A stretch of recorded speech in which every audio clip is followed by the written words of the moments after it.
বিসমিল্লাহির রহমানির রহিম। পরিবেশনায় ও পরিচালনায় দিক দিগন্ত। হযরত সালমান ফারসি রাদিয়াল্লাহু তাআলা আনহু 80 বছরের। আপনার বয়স কত? বুড়া যদি 80 হয়ে থাকেন, 80 বছরকে বুড়ার সাথে ধরেন, তাহলে হইবে না। কিসের কি হয়েছে? আমার যদি 30 বছরের যুবক যদি আমাকে হুমকি দেয় না, আমি আসনা করে দেয়, কি করছি তুই? তুই কি মনে করছু? তুই 60 বছর থেকে মনে করছু তোকে ছেড়ে দেবো মনে করছু? সুদে হলো তোমাকে একবারে। আরে পারি না পারি, ভেতরে আমার কি আছে তোর এখন?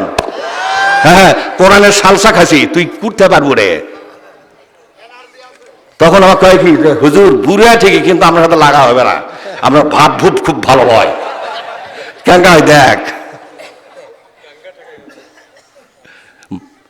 খারাপ লাগতেছে?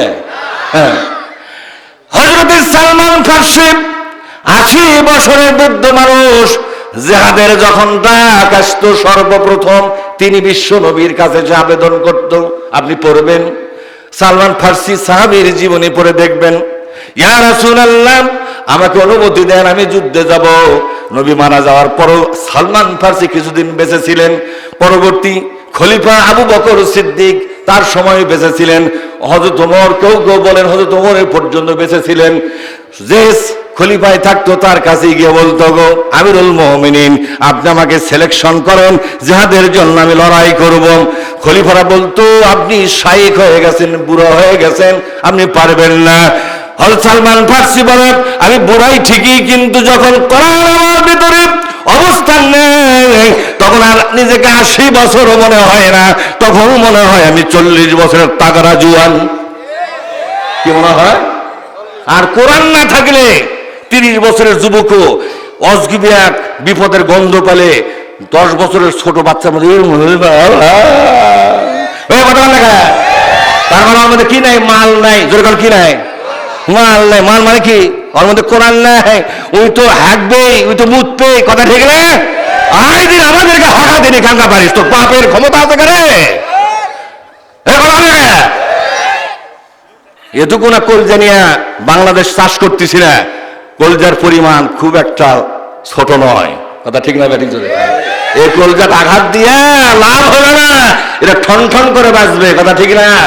এটা পাকা মাটির কলসি রে, ঠোকা দিয়ে দেখ ঠন ঠন করে উঠবে।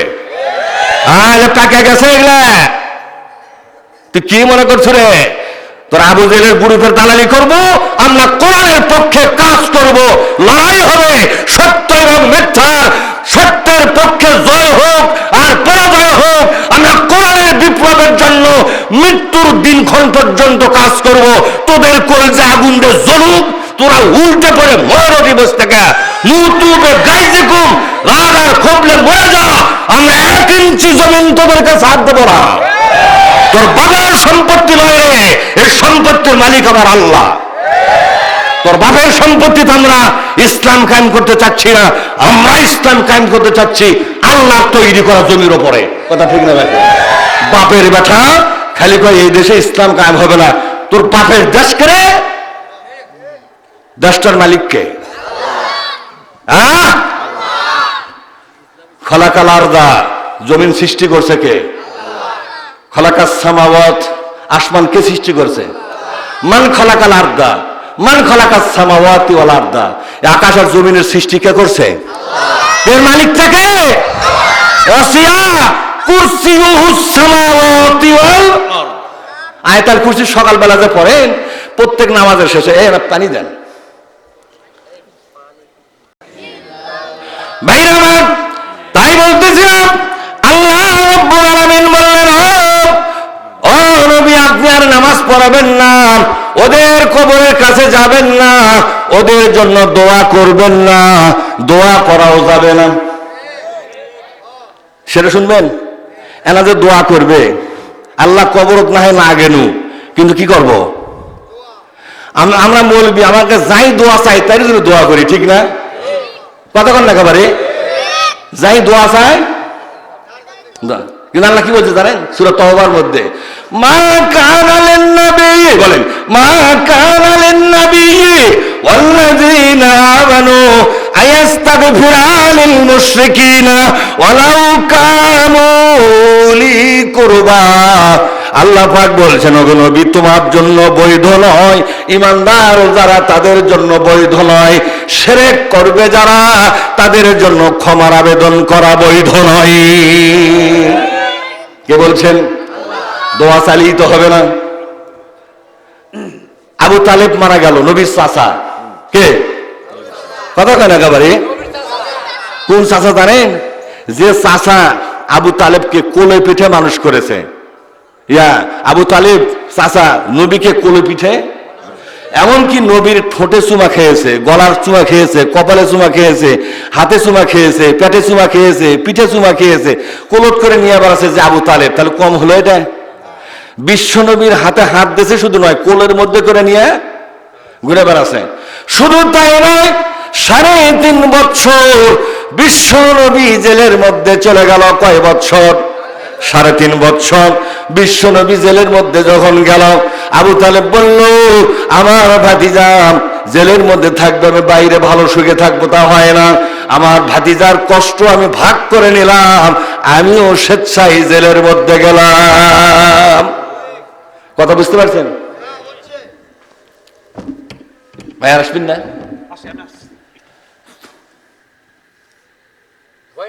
ভাই নাই? যা হবে কপালে হয়ে যাবে সকালে, যেরকম ঠিক না ভাই? সেই আবু তালেব যখন মারা গেল, আবু তালেবকে কবরস্থ করার পরে বিশ্বনবী কবরের পাশে দাঁড়িয়ে কোন কোন বর্ণনায় পাওয়া যায় যে আল্লাহ নবী তার জন্য দোয়া করার উদ্যোগ নিলেন, দোয়া করতে থাকলেন, আল্লাহ আমার চাচা আবু তালেবকে তুমি ক্ষমা করে দিও, সারাটা জীবন মৃত্যু পর্যন্ত সে আমাকে সাহায্য করেছে, আমার সাহাবাদেরকে সাহায্য করেছে, আমাদেরকে আশ্রয় দিয়েছে, প্রশ্রয় দিয়েছে, খেতে দিয়েছে, আমাদের জন্য তিনি শত্রুদের সামনে বাধা হয়ে দাঁড়িয়েছে, কত বড় বড় উপকার করেছে। ওগো আল্লাহ, আমার চাচা আবু তালেবকে তুমি ক্ষমা করে দাও। সাথে সাথে কোরআনের আয়াত নাজিল হয়ে গেল, জোরে কোন সুবহানাল্লাহ। কি নাজিল হলো? মা কানা লিন-নবী, বলেন মা কানা লিন-নবী। 9 নম্বর সূরা, সূরা আত-তাওবা। কি সূরা? জোরে কোন সূরা তাওবার মধ্যে আল্লাহ বললেন, মা কানা লিন-নবী ওয়াল্লাযীনা আমানু আইয়াস্তাগফিরা লিল-মুশরিকিনা ওয়ালাউ কানু উলি কুরবা। জোরে কোন আল্লাহু আকবার। এই লোকটা যদিও নিজের আপনজন হবে, তারপরও তার জন্য মায়া করে দয়া করে দোয়া করা যাবে না, যেহেতু সে শিরক করত। এই শিরককারীর জন্য কোনো দয়া মায়া করা যাবে না। ঈমানদাররাও যেন না করে, নবী তো করতেই পারবে না, কারো জন্য বৈধ নয়। ভাইরা আমার, যে ব্যক্তি দোয়া চায় তার জন্য দোয়া করবেন, দোয়া করার আগে ভাবতে হবে লোকটা আসলে কে। লোকটা যদি শিরক করে, তার জন্য দোয়া করা যাবে না। ফায়সালা কার? সেদিন দেখলাম আমাদের বাঁধে এক বক্তা তাহেরি আছে না, গিয়াসউদ্দিন তাহেরি, খুব জনপ্রিয় বক্তা, কথা ঠিক না? এই লোকটা একটা মাদ্রাসায় গেছে, যাওয়ার সাথে সাথে কেবল দাঁড়াছে, ওই মাদ্রাসার ছাত্ররা এসে তার পায়ে কদম বুসি করতেছে। উনি আরামে মানুষের কদম বুসি নিচ্ছে। বলেন তো, কদম বুসি, মানুষের পায়ে হাত দেওয়া, পায়ে হাত দিয়ে সেলাম করা বা কদম বুসি করা, এটা ইসলামী শরীয়তে বৈধ? কথা কয় না ভাই, বৈধ? তুমি একজন বক্তা হয়ে পায়ে মানুষের পায়ে পড়তেছে, আর উনি হজম করলেন কিভাবে? মানে উনি তখন নিজেকে প্রভু প্রভু মনে করলো, ঠিক না? তাহলে আমার সম্মান দেখো, তোর ঘোড়া মার্কা সম্মান, খালি মরে দেখ তো টুটি ছিড়বে আল্লাহ, কথা ঠিক না ভাই? কথা কন না? এরাই হচ্ছে বাংলার জনপ্রিয় বক্তা, 1,20,000 টাকা দাম, ঠিক না? তাও তো ওই টাকা, আর হেলিকপ্টারের দাম 3 লাখ, সেটা ভেঙো ওখানে গেলে 1,05,000 টাকা লাগে। কয় লাখ টাকা লাগে? 1,05,000 টাকা লাগে। আহা, এসেই বলবে নবী গায়েব জানে, কথা ঠিক না? নবী গায়েব জানে। বলেন তো, গায়েবটা কে জানে?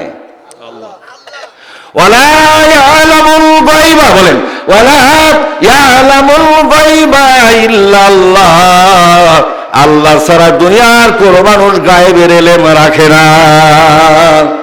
গায়েব কে জানে? এক জায়গায় আল্লাহ পাক বলছেন, হে রাসূল কুল, আপনি বলুন, লা আকুলু আলামুল গায়েব, আমি বলি না যে আমি গায়েব জানি, তুমি বলো যে আমি গায়েব। লা আকুলু আলিমাল গায়েব, আমি গায়েব সম্পর্কে কোনো আলামাল গায়েব, আমি গায়েব সম্পর্কে কিচ্ছু জানি না। সমস্ত গায়েবের মালিক কে? আল্লাহ পাক। সুতরাং গায়েব যদি কেউ জানে, আল্লাহ জানে, যদি গায়েবটা মানুষ জানে এই কথা বলা হয়, এটা হবে সুস্পষ্ট শিরক। এটা যেরকম কি, এটা সুস্পষ্ট কি? আমাদের বাংলাদেশে এক আলেম, এই যে কি নাম বলা হয়, হাসান জামিল, মুফতি হাসান জামিল আছে না, মুফতি হাসান জামিল, সেদিন তার একটা ফেসবুকে আলোচনা দেখলাম। হাসান জামিল খুব ভালো আলোচনা করে, জ্ঞানী গুণী মানুষ, কিন্তু এমন একটা কথা বলল যে কথা শোনার পরে আর রুচি হেরে গেল, যে আবু বকরের চাইতে তিনি নাকি বেশি হজ করছে, আবু বকরের চাইতে তিনি নাকি বেশি নামাজ পড়ছে, আবু বকরের চাইতে কোরআন তেলাওয়াত তার বেশি, আবু বকরের 14 গোষ্ঠী ওমরা যতখানি করছে তার চেয়ে বেশি ওমরা বলে তাই করছে, এ হাসান জামিল করছে। আচ্ছা বলেন তো, ইবাদত নিয়ে অহংকার করা এটা কিসের লক্ষণ? যেরকম কিসের লক্ষণ এটা? এ মিয়া হাসান জামিল, তুমি তো একটা হাসান জামিল, সারা বিশ্বের হাসান জামিলকে যদি এক পল্লা তোলা হয়, আবু বকর সিদ্দিক রাদিয়াল্লাহু তাআলা আনহু, তিনি আল্লাহ এবং রসুলের কাছে যে পরিমাণ ওজন আলা মানুষ, তার একদিনকার একটা আমল যদি আর এক পাল্লা দেওয়া হয়, দুনিয়া তুলে যাবে। কথা ঠিক না ঠিক? আবু বকরই পাশ হবে। আবু বকর তো দূরের কথা, আবু বকরের পায়ের তলের জুতা, সেই জুতার তলে একটা ধুলার সমতুল্য তুমি নয়। ওই নামাজের রাকাত সংখ্যা গুনতিছে। ভাই বলেন তো দেখি, সকালবেলা একটা লোক বিশ্বনবীর যুদ্ধের ময়দানে গেছে, যাওয়ার পরে বলছে, ইয়া রাসূল আল্লাহ, বলেন তো দেখি, আমি তো আজকে সকালবেলায় মুসলমান হলাম, কিন্তু মুসলমান হওয়ার পরে জিহাদের ময়দানে আপনার সঙ্গে দেখা হলো, এ যারা লড়াই করতে যাবে তারা কি পাবে? আমি তাহলে কিছুই জানি না, কেবল হলাম মুসলমান। নবী আমার বললেন, ওগো শোনো শোনো, এই যুদ্ধে, এটা কাফেরদের বিরুদ্ধে যুদ্ধে, ইসলামের পক্ষে যুদ্ধে, এ লড়াই হলো সত্য মিথ্যার লড়াই। জোরেগণ ঠিক না ঠিক? কোরআন কায়েমের জন্য লড়াই। ওরা কোরআনকে বিদায় করার লড়াই শুরু করছে, আমরা কোরআন কায়েমের লড়াই করতেছি। কি কায়েমের? এই লড়াইয়ে কেউ যদি মারা যায়, মরণের সাথে আল্লাহ পাক তাকে জান্নাতুল ফেরদৌস দান করিবে। বলছে এটা দেরি হবে না, বল না, মরণের সাথী বলে। হ্যাঁ, তাহলে জান্নাতে যদি মরার সাথী হয়, তাহলে উনি তখন খেজুর চাবাচ্ছিল। কি চাবাচ্ছিল? আর হাতের মধ্যে কয়েকটা খেজুর আসি। এটা কিন্তু বাবু কিতাবুল মাগাজি, বুখারী এবং মুসলিম শরীফের মধ্যে এই হাদিসটা আছে। হাদিস সহিহ হাদিস, বিশুদ্ধ হাদিস। কথা বুঝতে পারছেন আপনারা? এখন বলছে তাহলে এগুলা খাবার যা মেলার সময় লাগবে, তো এখন কোন জান্নাতে যাওয়ার দেরি করবো কি জন্য? অর্থাৎ আমি এখনই জান্নাতে যাব। এক ওয়াক্ত নামাজ পড়ারও সময় কিন্তু তাই, ওই জোহরের নামাজ পড়বে তার আগেই তো মারামারি। আমার কথা বুঝতে পারছেন?